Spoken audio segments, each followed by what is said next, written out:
What is up, JL Life? Modell here, and today we're having a garage update video.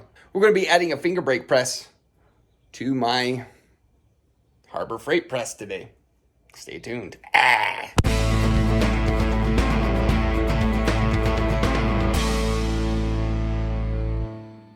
So what I'm going to be doing today is taking all of this and making it to this.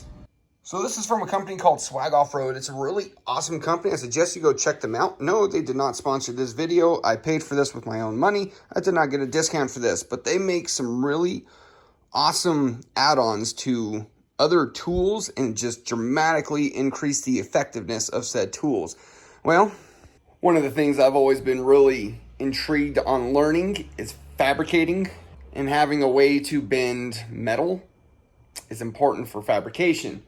And one of the things I have my eyes set on is redoing the brackets for the JL, because just that 1/8 inch steel is just very weak. Rocks bang it up. I was actually ripping one of them off not too long ago. I've since fixed it. I welded it back together. So this thing comes disassembled. You can get it pre-assembled, but quite frankly, it's an extra $150. More than likely, if you're investing in this type of tool, you already have a welder, which is needed to put it together, and of course a grinder, a square, and a press. So before we get started with any of this, I'm going to clean it up. There's just some just degreaser. And as you can just see how dirty the metal comes, and we're going to be working with clean stuff.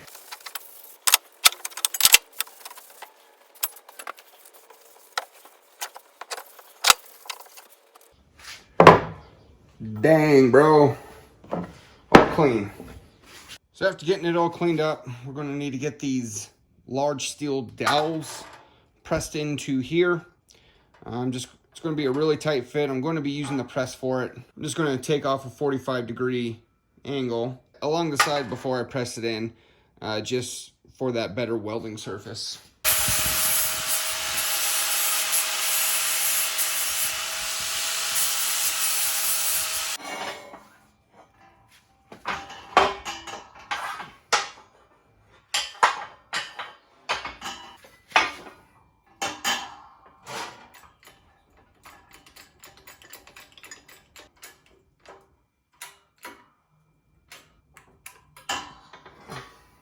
We're not going to be pushing it all the way in because we need some place to weld. So using a triangle, you can tell if it's square, which we're a little off that way. And of course, you'll be able to tell it's crooked that way, which, as you can see, it is. So from here, you can just tap it with a hammer to get it to where you need it to be.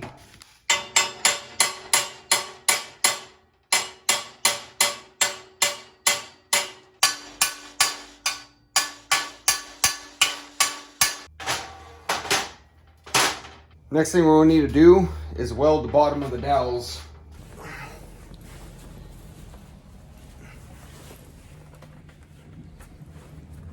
Safety first.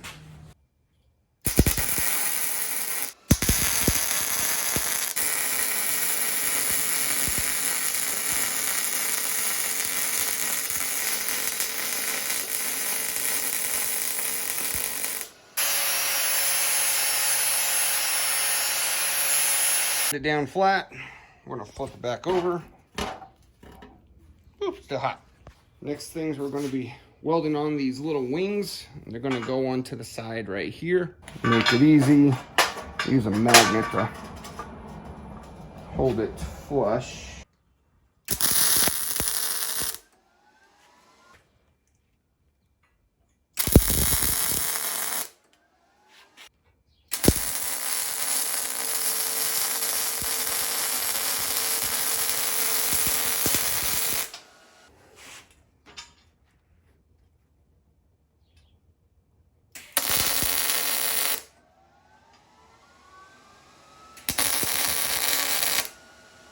Next thing we're going to need to do is going to be assembling the die for the fingers.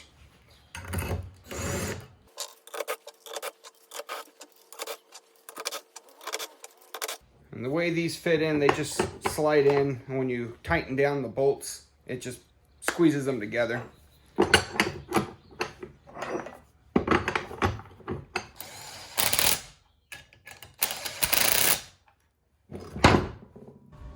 So after assembling all the finger brake, making sure you have a straight line here, we want the guiding rods, and we're going to want them dead center with, whoop, tighten that one in a little bit more, it's a little loose, but we're going to want this center to the press line.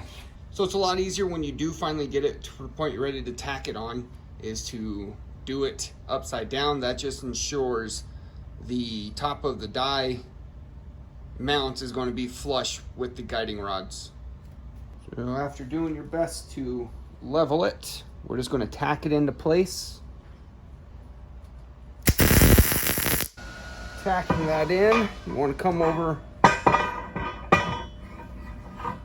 test fit, and to make sure you line up the angle iron to be straight from one dowel to the next.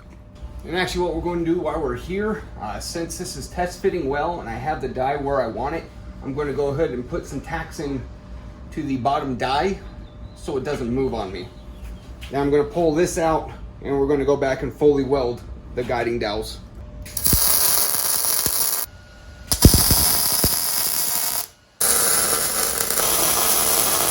I actually don't want to weld it with all the machine dies just because splatter sticks to them.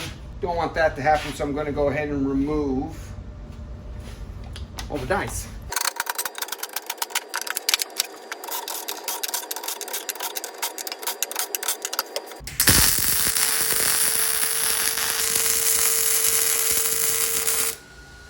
And actually, while we're waiting for that to cool down, I'm going to put some longer stitches into the bottom die.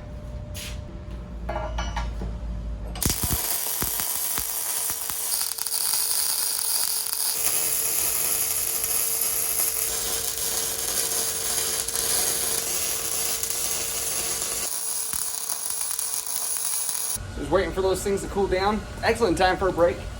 Go get some water. So once this is cooled down, you can reassemble the brake and get all the dies put back in.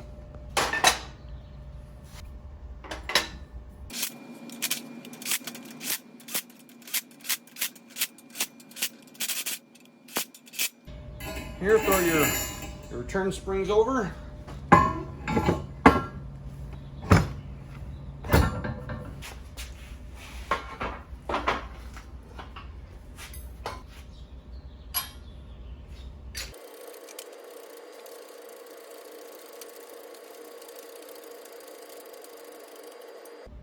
Last thing we need to do is just set up this little bevel.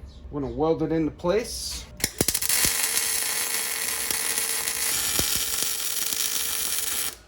And so tack welds for that are going to be just fine. That doesn't really do anything but just keep your press from kind of sliding out. And so there is one more piece to this, and it's the backstop. Bolts onto the bolts in the back. And then this guy can slide front and backwards to ensure you get a consistent bend every time. But I'm not set on using this quite yet. We'll see how things kind of progress. I'm not trying to make any particular bend, just show that I can, what I can do.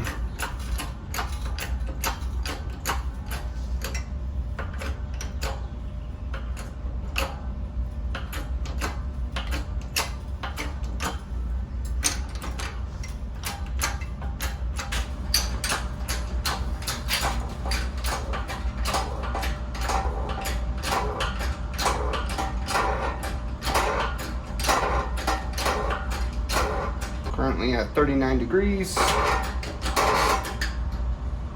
41, 43, 45.3. So there it is.